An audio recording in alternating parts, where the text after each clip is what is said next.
For years, Uday Hussein lived a life that seemed untouchable. He was the son of Saddam Hussein. He had money, power, and protection that most people could only imagine. But in 2003, everything changed.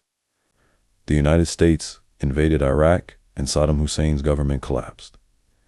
The family that had controlled Iraq for decades suddenly lost everything. Saddam disappeared, and his two sons, Uday and Qusay, became some of the most wanted men in the world. The brothers went into hiding. They knew that if they were captured, their lives would change forever. For months, they avoided being found.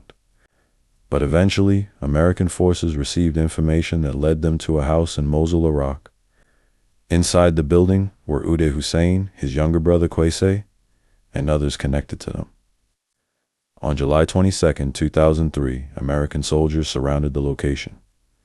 They called for the men inside to surrender. But the situation quickly became a battle.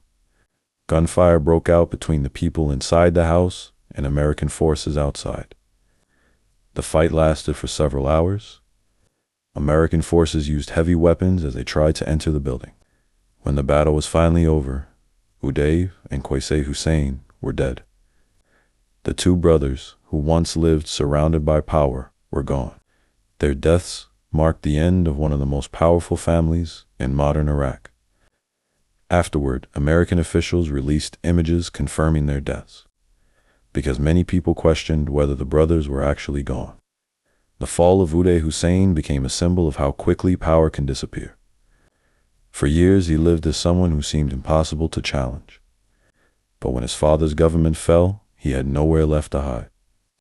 The story of Uday Hussein remains controversial.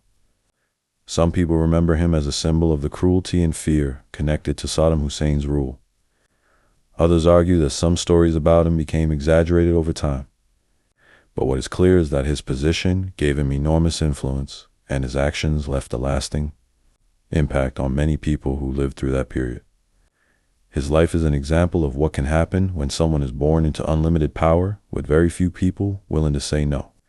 Uday Hussein was born as the son of a powerful leader. He lived like a prince. He controlled organizations. He surrounded himself with protection.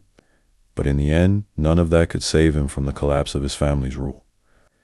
The man who once seemed untouchable became a reminder that even the greatest power can eventually come to an end. This was the dark story of Uday Hussein, the son of Saddam Hussein, the man who lived with power, and the man whose story ended with the fall of an empire